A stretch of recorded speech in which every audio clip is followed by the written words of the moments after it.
Okay student, हम लेके आए आपके लिए IIT जेई का एक और क्वेश्चन। बहुत ही अच्छा क्वेश्चन है। इसमें बोला गया y equal to ten inverse x upon 1.2 plus x square plus ten inverse x upon 2.3 plus x square plus ten inverse x upon 3.4 plus x square plus dot dot dot n term. सबसे पहले आप इस series को समझो। ये first term है, ये second term है, ये थर्ड टर्म। जो बाई है, क्या इसको मैं सम बोल दूं, एस बोल सकता हूँ, कोई प्रॉब्लम नहीं है। इसको मैं एस से भी रिप्रेजेंट कर सकता हूँ। तो इस पहले इस सीरीज को आप समझने की कोशिश करेंगे। Y equal to ten inverse हमें कुछ इस तरीके से दिया हुआ है, 1.2 plus x square plus ten inverse x upon 2.3 plus x square plus ten inverse x upon 3.4 plus x square plus dot dot dot plus n terms दिया हुआ है। क्या दिया हुआ है? N terms. तो एन टर्म्स हमारे पास किस तरीके का होने वाला है? टेन इनवर्स एक्स अपॉन 1.2 है। अब 1.2 क्या होगा? एन और एन प्लस वन। आप समझ पा रहे होंगे, 1 को मैंने एन माना तो एक बढ़ के ही तो है 2, तो एन एन प्लस वन होगा। और पीछे क्या है? Plus x square. आई होप ये बात क्लियर होगी। अब इस कंडीशन में बात समझो। ये हमारे पास क्या है? फर्स्ट टर्म है, ये सेकंड टर्म है, ये थर्ड टर्म है। तो ये लास्ट टर्म होगा, नहीं होगा? और लास्ट टर्म को हम क्या बोल दें? यहाँ पे टी एन बोल दें। तो टी एन हमें फाइनली क्या मिल रहा है? Ten inverse x upon bracket n plus one plus x square. ये हमारे पास फाइनली बच रहा है। आई होप ये बात क्लियर होगी। अब इस सीरीज को आप समझेंगे कि हमें टेन इनवर्स के इसमें इसको कैसे सॉल्व करना है, कैसे हम इसको एक फॉर्मूले में बदलेंगे। तो सबसे पहले आप देखो, जैसे मान लीजिए यहाँ एन प्लस वन है। अगर मुझे फॉर्मूले में बदलना है तो वन चाहिए। क्या चाहिए मुझे? पूरी फॉर्मेशन में वन चाहिए। तो मुझे किसी ना किसी में इसमें डिवाइड करना पड़ेगा। तो इसमें डिवाइड करने के लिए पूरा ही पोर्शन मुझे नजर आ रहा है, एन एन प्लस वन यहाँ वन चाहिए। तो मैं क्या इसको ऐसे लिख सकता हूँ? टेन इनवर्स एक्स अपॉन में n bracket n plus one upon n bracket n plus one upon में n n plus one plus x square upon में n n plus one. I hope ये बात क्लियर होगी। ठीक है। अब यहाँ पे आप देख सकते हैं, जो ब्रेक करने के बाद हमारे पास फाइनली क्या बचेगा? Tan inverse. इस फॉर्म को देखो, एक्स अपॉन में एन एन प्लस वन है। क्या मैं इस फॉर्म को फाइनली ये लिख सकता हूँ? एक्स अपॉन में एन माइनस एक्स अपॉन में एन प्लस वन। देखो कैसे, एलसीएम लूंगा तो ये आएगा और एक्स कॉमन है, एन प्लस वन में से एन जाएगा तो एन से एन कैंसिल हो जाएगा, केवल एक्स ही तो बचेगा। आई होप ये बात क्लियर होगी। यहाँ से ही पूरा कैंसिल हो रहा है तो यहाँ हो गया वन प्लस। अब बात आती है यहाँ पे, इस फॉर्म को हम देखो लिख सकते हैं x upon n multiply x upon में एन प्लस वन। आपको दिख गया होगा क्लियरली। ऊपर मल्टीप्लाई करेंगे तो एक्स स्क्वायर आ जाएगा यहाँ पे और एन एन प्लस वन आ जाएगा। ठीक है।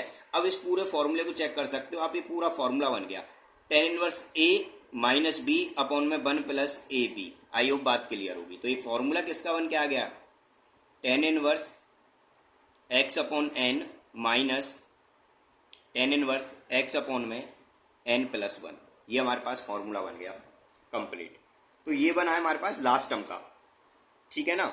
अब हम आपको बता दें, सम करने के लिए हमें फर्स्ट टर्म सेकंड टर्म भाई सीधा सीधा होता है। सम क्या होता है? T1 plus T2 plus T3 plus dot dot dot Tn तक होता है, तभी तो एस निकल के आता है। और एस को यहाँ पे क्या बोला था मैंने? अभी आपको बताया बाई बोल रहा था मैं इसको। ठीक है ना। सम को ही बाई बोला जा रहा है। तो सम निकालने के लिए पहले एन की जगह वन रखना पड़ेगा, फिर टू रखना पड़ेगा, फिर थ्री रखना पड़ेगा। आपको बात समझ में आ रही होगी। तो मैं यहाँ बोल देता हूँ बाई इजकल टू, अगर एस एन की मैं बात करूँ तो जब मैं एन की जगह वन रखता हूँ, T1 टर्म की पास फर्स्ट टर्म, तो एन की जगह जब मैं वन रख रहा हूँ तो यहाँ पे क्या आएगा? टेन इनवर्स एक्स आएगा माइनस टेन इनवर्स, ये क्या हो जाएगा? एक्स अपॉन टू हो जाएगा। प्लस अगर मैं टू रखूंगा तो कैसा हो जाएगा? ये ten inverse x upon two हो जाएगा minus ten inverse x upon three हो जाएगा। फिर मैं अगर थ्री रखूंगा तो कैसा हो जाएगा? Ten inverse x upon three हो जाएगा और माइनस में टेन इनवर्स कितना हो जाएगा? एक्स अपॉन में four plus dot dot dot plus last में मुझे क्या रखना है? एन ही रखना है। लास्ट टर्म क्या होना है इसका? एन होना है। तो लास्ट में जब एन रखूंगा तो फिर दोबारा से फॉर्म हमारे पास क्या आएगी? यही तो आएगी, tan inverse x upon n minus ten inverse x upon में एन प्लस वन। ये इस तरीके की फॉर्म बनेगी। तो आपको अंडरस्टैंड होगा। ये सम करने के लिए देखो पहले देख लेते हैं क्या जो इसका एस एन है। ये सम है हमारे पास, सम आ गया यहाँ पे। अब देखो कौन कौन कैंसिल हो सकता है। देखो माइनस प्लस ये कैंसिल हो रहा है, माइनस प्लस ये कैंसिल हो रहा है। सिमिलरली यहाँ पे भी टर्म डॉट डॉट में कहीं ना कहीं कैंसिल हो रहे होंगे। और कौन सा टर्म हमारे पास कैंसिल होगा? आप आसानी से देख सकते हो। हमारे पास एक ये टर्म भी कैंसिल होगा क्योंकि आप देख पा रहे हो, ठीक है ना। क्यों देख पा रहे हैं, यहाँ पे आप देखो 3 4, तो सीधी सी बात है यहाँ से पहले कौन सा टर्म रहा होगा, n-1, n से कट जाएगा।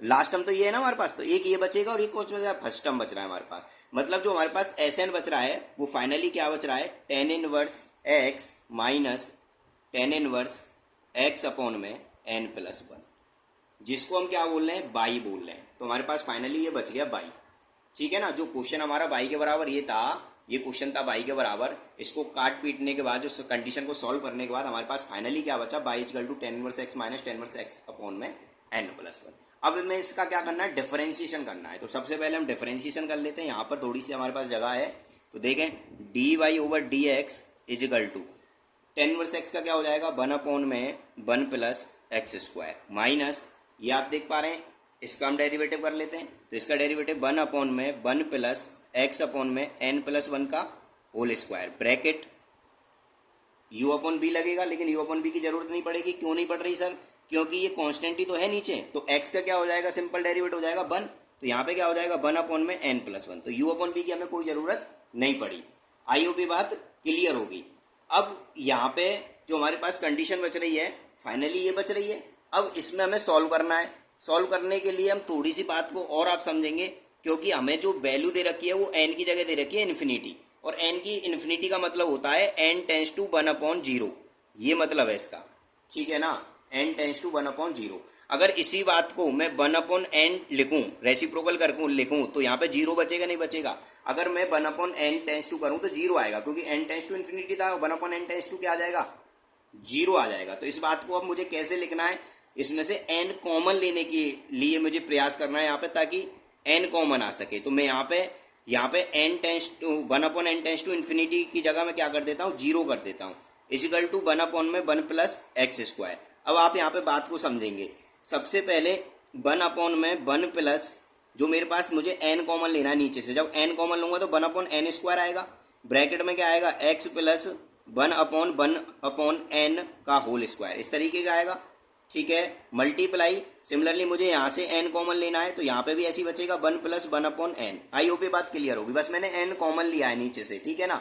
अब आप देख पा रहे हो कि 1/n टेंस टू क्या है, 0। तो ये फाइनली ये पूरा क्या होने वाला है, ये पूरा 0 हो जाएगा। 1/n की जगह 0 रखूंगा तो 0 हो जाएगा सब, ठीक है। यहाँ पे भी 1/n की जगह 0 रखूंगा तो ये भी पूरा 0 हो गया। तो ये पूरा पॉइंट क्या हो गया हमारे पास, फाइनल वैल्यू इसका 0 हो गया। तो यहाँ पे कौन बचा, हमारे पास बचा 1 अपॉन में 1 प्लस x² dy/dx। तो फाइनल आंसर हमारे पास ये बचा जब हमने 1/n टेंस टू क्या रखा, 0 रखा। तो आई होप ये क्वेश्चन क्लियर होगा और आपको समझ में आया होगा। मैंने बेटर तरीके से समझाने की कोशिश की है, आपको क्लियर होगा। ऑप्शन देख लेते हैं कौन सा ऑप्शन हमें करेक्ट नजर आ रहा है। तो इसमें ऑप्शन हमें ए ही करेक्ट नजर आ रहा है। तो ये क्वेश्चन आपका क्लियर होगा। Thank you.